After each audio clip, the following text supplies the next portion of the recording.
She missed her flight. But what happened next will make you question everything about fate.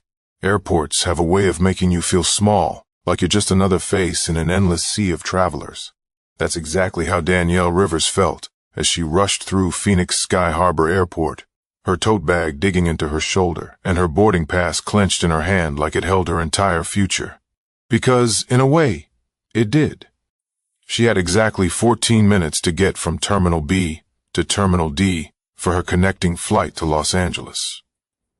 If she missed this one, the last leg of her journey to Seattle would be gone too. And missing this trip wasn't an option. Not when this was her first real chance at interviewing for a job that could change everything. Danielle glanced at the screen above Gate D4 as she power-walked past a crowded Starbucks. Her heart dropped. Final boarding. Great. Just great, she muttered under her breath, weaving through the human traffic like a running back in the fourth quarter. And then she saw him, an elderly man in a wrinkled gray jacket, hunched over a luggage cart near the TSA checkpoint. His suitcase had fallen sideways, its contents spilling, a couple of shirts, some papers, and what looked like a family photo frame. He was struggling to bend down, knees trembling like they might give out any second. People passed by him like he was invisible. No one even slowed down. Danielle froze for half a second, torn between two worlds, the gate that promised her future and the stranger who clearly needed help. Her chest tightened. "Don't do it," she whispered to herself. "You can't afford to." But when the old man reached for the fallen picture frame, his hand shaking so badly he almost dropped it, something inside her broke. She sighed, shoved her phone into her pocket, and jogged over. "Sir, let me help you with that," she said, crouching down and gathering his scattered clothes. "Oh, thank you," he breathed, his voice raspy. "These hands, they don't work like they used to." "No problem," she smiled, tucking the photo back into the suitcase. "You traveling alone?" "Yes, my son was supposed to come. But he—" The man paused, clearing his throat, and Danielle noticed the way his eyes glistened behind his glasses. She didn't push. She just zipped the suitcase, loaded it onto the cart, and glanced toward her gate one last time. The clock on the wall read 2:41 p.m. Her plane would be gone by 250. Still, she tightened the handle on his cart and said, "Come on, let's get you to your gate." But Danielle had no idea helping this man would cost her the flight and change her life in a way she could never imagine. As they moved slowly through the airport, Danielle's mind wasn't on the time.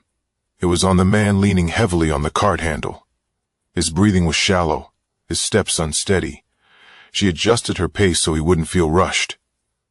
"Do you know what gate you're headed to?" she asked, her voice calm, even though her stomach was in knots. He squinted at the ticket in his trembling hand. "Gate F7. I think that's what it says." Danielle nodded. "F7? That was way across the terminal."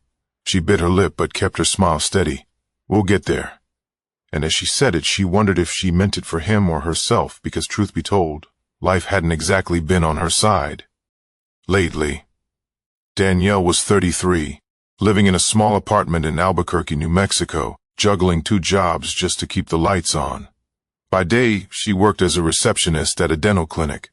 By night, she cleaned offices downtown. It wasn't glamorous, but it paid the bills barely. Most days, she skipped lunch to save money, and she hadn't been on a real vacation in over 5 years. This trip to Seattle, it wasn't a vacation, it was her shot. A marketing firm there had called her for an interview, an entry-level position that could finally pull her out of the endless cycle of living paycheck to paycheck. It wasn't guaranteed, but it was hope. And hope was something Danielle couldn't afford to lose. She'd woken up at 4 a.m. for this trip, driven 2 hours to the airport to catch her first flight, and now she was one connection away from the city that might change her life. Everything depended on this. Her friends would probably call her crazy for stopping. Her sister Alina definitely would. Alina was the practical one, the don't risk it for strangers type. She'd warned Danielle before she left. "Keep your head down, make your flight, don't play hero." And for a second back there, Danielle had heard that voice in her head. But then she saw the old man's hands trembling, his lips pressed tight like he didn't want to cry in front of strangers, and she just couldn't walk away. As they walked, she glanced at him again. He looked fragile, but there was something about his eyes, tired, yes, but sharp, like there was more to him than the frail frame and worn-out jacket. "You visiting family?" she asked, trying to make the silence less heavy. The man chuckled softly, though it came out more like Kia cough. "You could say that. Heading to Los Angeles first, then?" "Well, it doesn't matter much." Danielle nodded politely, sensing he didn't want to share details. "Well, I'm headed to Seattle for a job interview." "Oh." His eyebrows lifted. "That's exciting." "Yeah, if I make it there," she said with a short laugh. She tried to make it sound like a joke, but the knot in her chest tightened, and for the first time since she'd stopped to help him, the weight of what she might lose started creeping in. Her eyes flicked toward the nearest clock, 2:44 p.m. She swallowed hard, but the man stopped walking, and what he said next would make Danielle forget about the time entirely. The old man stopped near a row of seats by a window overlooking the tarmac. He gripped the cart handle like it was the only thing keeping him upright. Danielle's heart gave a small squeeze. He looked exhausted. "You okay?" she asked gently. Yes. Just need a moment," he replied, lowering himself slowly onto one of the chairs. His voice carried that dry rasp that comes from age and maybe a little pride, the kind that hates admitting weakness. Danielle parked the luggage cart and crouched beside him. "Can I get you some water or something to eat?" He shook his head, though his hands were still trembling slightly. "Water would be nice if it's not too much trouble." "Not at all. Be right back," she said, grabbing her tote bag and heading toward a small newsstand a few feet away. As she stood in line for a bottle of water, her eyes darted to the clock overhead. 46 p.m. Her gate wasn't even in this terminal. A pang of anxiety hit her stomach hard. She could still make it, maybe, but she'd have to sprint her life depended on it. And right now this felt like a different kind of life or death situation. When she returned, he was staring out the window at a plane taxiing slowly across the runway. She handed him the bottle, and he accepted it with a faint smile. "Thank you. What's your name, young lady?" "Danielle," she said, sitting on the edge of the seat next to him. "And you?" "Walter," he said simply, twisting the cap off the bottle. His fingers fumbled for a second before he managed to get it open. "Walter Kensington." Danielle smiled. "Nice to meet you, Walter." "Likewise, and thank you for stopping. Most people just walked right past." Danielle shrugged lightly. "Well, most people aren't me." He chuckled at that, a soft, warm sound. "And that's a good thing." There was something in the way he said it, like he was studying her, really seeing her. Danielle suddenly felt a little self-conscious, brushing a strand of hair behind her ear. "You traveling alone?" she asked, more to break the silence than anything else. "Yes, my son was supposed to meet me, but plans change." He gave a little sigh. "Seems like plans always change." Danielle nodded slowly, unsure what to say. She glanced at the time again, 2:48 p.m., her throat tightened. "I need to go." But then Walter leaned forward, gripping the cart handle, and for a second it looked like he might fall. Danielle instinctively reached out, steadying him by the elbow. "You sure you're okay?" she asked, her voice firm now. Yes, he said, regaining his balance. "Just these old legs. They don't cooperate anymore." Danielle exhaled slowly. She couldn't leave him like this. Not when he could barely stand on his own. "Come on, shh," he said, looping her arm through his. "Let's get you to that gate." He looked at her for a moment, something unreadable flickering in his eyes. Then he nodded. "You're very kind, Danielle. Don't mention it," she said with a small smile. They started moving again, Walter leaning on her arm as much as the cart. The walk was slow, painfully slow for someone who had less than 2 minutes to make her own flight. Every step felt like time slipping away. Danielle's heart pounded. She glanced at her phone, 2:49 p.m. Her plane was boarding and she was halfway across the wrong terminal. They finally reached the sign pointing toward gate F7. Danielle's stomach sank. It was still a good 5-minute walk away. For him, maybe 10. Her chest tightened like a vice. "Walter, can I grab an airport assistant for you? They have wheelchairs. They can get you there faster." He shook his head firmly. No, just a little more. I can do this." Danielle hesitated, torn apart inside, but she couldn't force him, so she kept walking with him, her legs screaming to run the other way. By the time they turned the corner and saw F7 in the distance, the screen above the counter read, "Boarding closed." Walter looked up at her with a faint smile. "Thank you, Danielle, for staying with me." Her phone buzzed. She glanced down. A notification from the Airline app. "Your flight to Los Angeles has departed." Danielle swallowed hard. Her chest felt hollow. This was it. She'd blown her shot. But before she could say a word, a gate agent stepped forward and greeted Walter like he was royalty. "Mr. Kensington, we've been waiting for you. Everything is ready." Danielle blinked, confused, waiting for him. Walter gave the agent a nod and turned back to Danielle. "Looks like this is where we part ways." He held out his hand. His grip, though soft, was surprisingly steady now. "Thank you, Danielle," he said again. "You've done more than you know." Danielle forced a smile even though her heart was breaking. She shook his hand, turned away, and started walking toward the nearest airline desk to figure out her next move. But just as she reached the counter, her name echoed through the terminal, called by someone who would change everything. "Passenger Danielle Rivers, please come to gate F9. Danielle froze mid-step, her heart skipping like a scratched CD. The announcement repeated crisp over the intercom. "Passenger Danielle Rivers, please report to gate F9 immediately." She blinked at the nearest sign, F9. That wasn't her original gate. Her flight had left, so why were they calling her? Her mind raced. Maybe they'd rebooked her. Maybe, just maybe, there was still a chance. Clutching her tote bag, she hurried down the corridor, sneakers squeaking against the polished floor. Every second felt heavier than the last. When she reached F9, a young woman in a navy blue uniform smiled at her like they'd been expecting her all along. "Ms. Rivers." Danielle nodded, breathless. "Yes, that's me. Is this about my flight?" The woman's smile widened, but there was something almost secretive about it. "Please follow me." Danielle frowned. "Follow you where?" "Look, I missed my connection, but I have to get to Seattle tonight."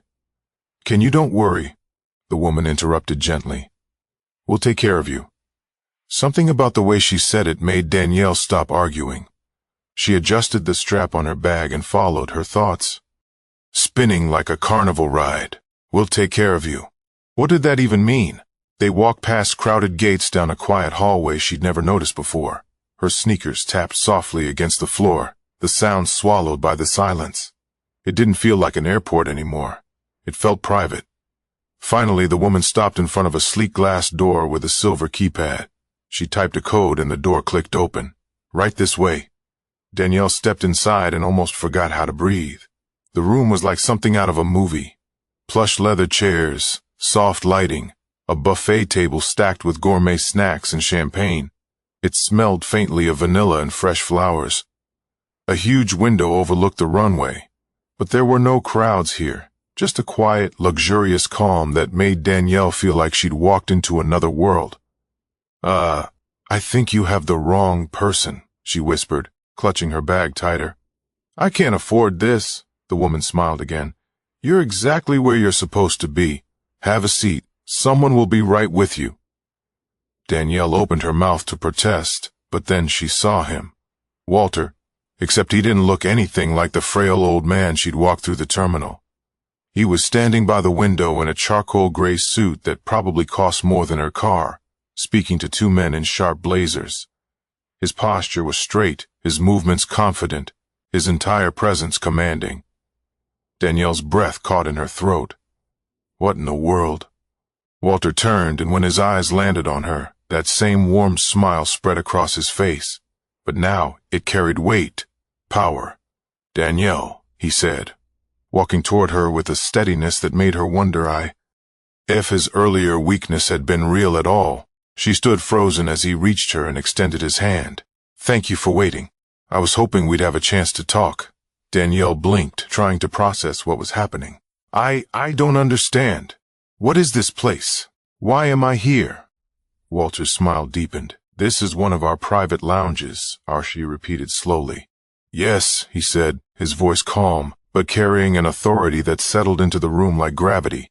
"You see, Danielle, I own this airline." Her jaw dropped. She stared at him, the words slamming into her like a freight train. "You what?" "I'm Walter Kensington. he said matter-of-factly. Founder and CEO of Kensington Air. Danielle couldn't move, couldn't think. The man she'd just helped pick up scattered shirts from the floor, the one who could barely twist a bottle cap, owned the airline. She sank into the nearest chair before her knees gave out. Her heart was racing so fast she thought it might burst through her ribs. Why am I here?" she finally whispered. Walter sat across from her, folding his hands calmly on the table between them. "Because Danielle," he said softly, "people like you are rare. You gave up something important to help someone you didn't even know, and I don't forget people like that." Danielle's throat went dry. She opened her mouth, but no words came. And then Walter leaned in, his next words making her wonder if she just stepped into a story too good to be true. Danielle sat frozen in that leather chair, the taste of shock thick in her throat.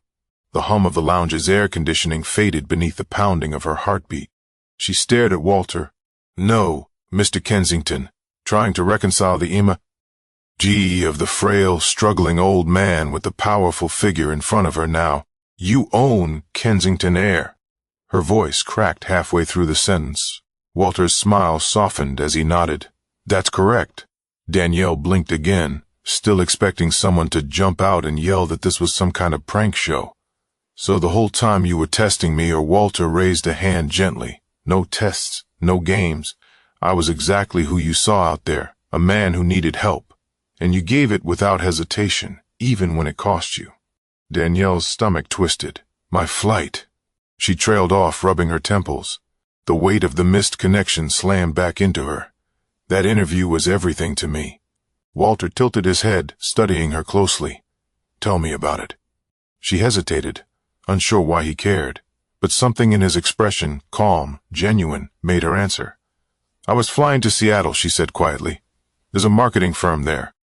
They finally called me for an interview. It's the kind of job that could change my life." Walter leaned back, listening intently, not like some billionaire humoring a stranger, but like a man truly interested in her story. "Do you like marketing?" he asked. "I love it," she said without hesitation. "I've been doing small projects here and there, social media campaigns, branding for local businesses, but it's hard to break through when you're stuck living paycheck to paycheck." Walter nodded slowly. "And you gave that chance up for me." Danielle bit her lip. "I didn't think of it like that. You needed help. It just felt like the right thing to do." Walter's eyes softened. "That says a lot about you, Danielle, more than you know." For a long moment, silence fled between them. Heavy, but not uncomfortable. Danielle's thoughts spun in a million directions. Why was she here? Why was he telling her all this? Finally, Walter spoke again, his tone shifting slightly, calmer, but with a firmness that made her sit straighter. "You know, most people in this world are in a hurry, always moving, always chasing something for themselves. But you stopped. You saw someone in need and you chose compassion over convenience. That matters to me." Danielle let out a shaky laugh. "I appreciate that, but honestly, I don't know what happens now. I can't afford to book another flight and my interview." Her voice cracked, and she quickly looked down, embarrassed by this sting of tears in her eyes. Walter leaned forward, resting his elbows on his knees. His next words were slow, deliberate, like each one carried weight. "What if I told you you don't need that interview?" Danielle frowned, confused. "What do you mean?" Walter smiled. "Not the polite kind this time, but the kind that hinted at something bigger. I own an airline, yes, but Kensington Air is more than planes. We have partnerships in hospitality, logistics, even marketing divisions, and right now we're looking for someone to lead a project aimed at building authentic brand campaigns for local communities. Someone with creativity, persistence, and integrity."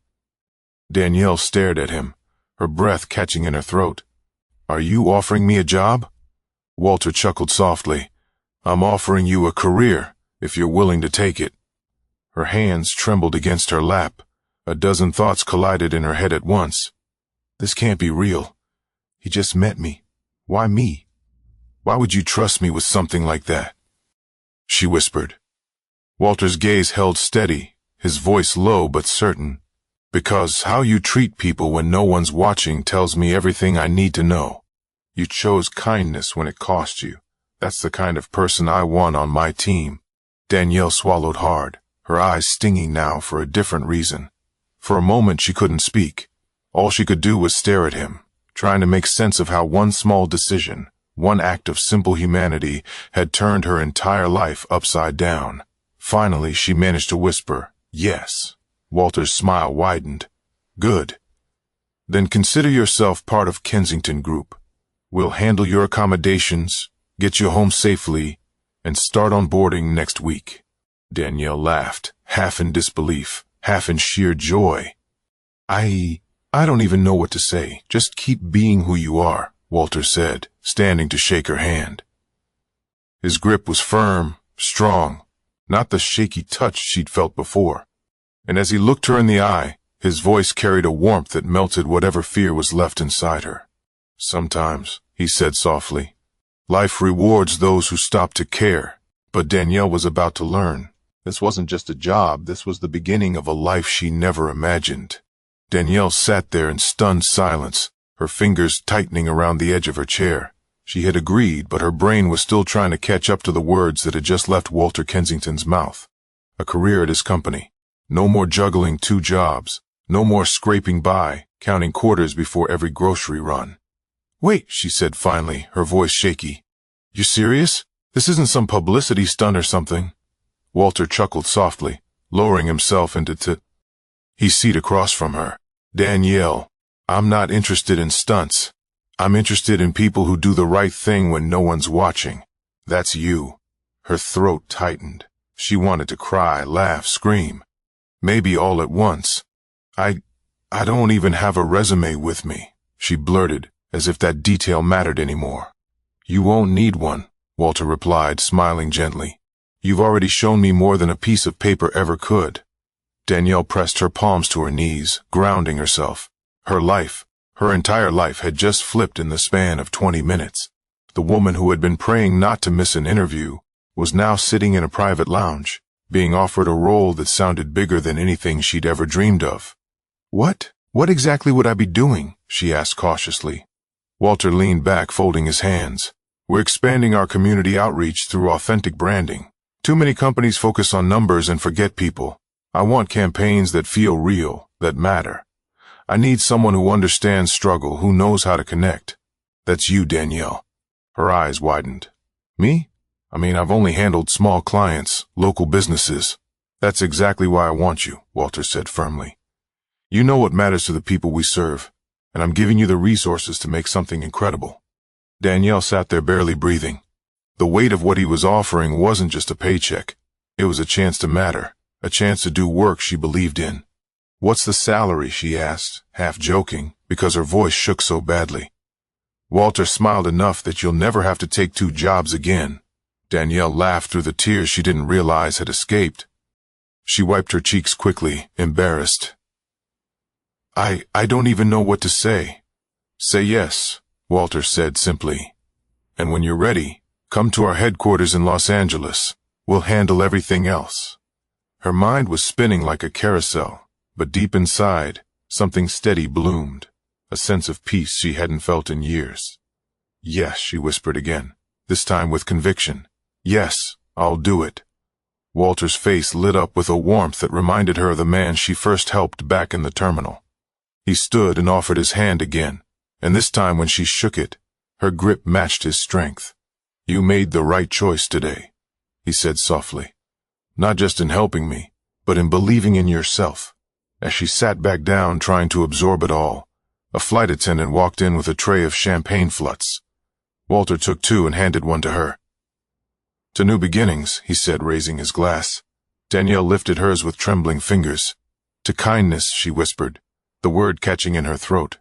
The clink of their glasses sounded like a door swinging open to a future she never thought she'd see. And as she sipped, Danielle couldn't help but think. This morning, she was just another tired woman in an overcrowded airport. Now she was the newest hire at a billion-dollar company, because she chose to care when no one else did. But as surreal as this moment felt, the truth was simple. One small act had changed everything. Hours later, as the private carried her to a 5-star hotel arranged by Walter's team, Danielle stared out the window, watching city lights blur against the darkening sky. Her mind replayed the day like a movie, the rushing, the panic, the choice to stop.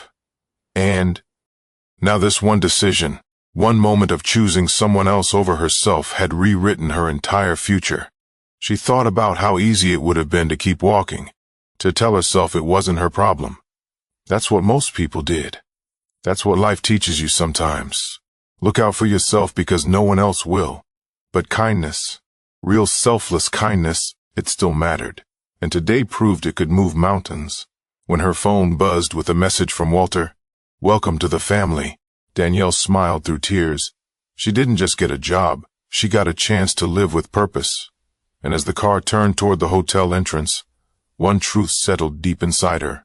Sometimes the fastest way to get where you're meant to be is by stopping to help someone else. So the next time you're rushing through life, ask yourself, would you stop? Because you never know who you're helping or how much it might change your life. If this story touched you, hit that like button, share it with someone who needs hope today, and don't forget to subscribe for more real-life lessons that prove one thing: kindness always wins.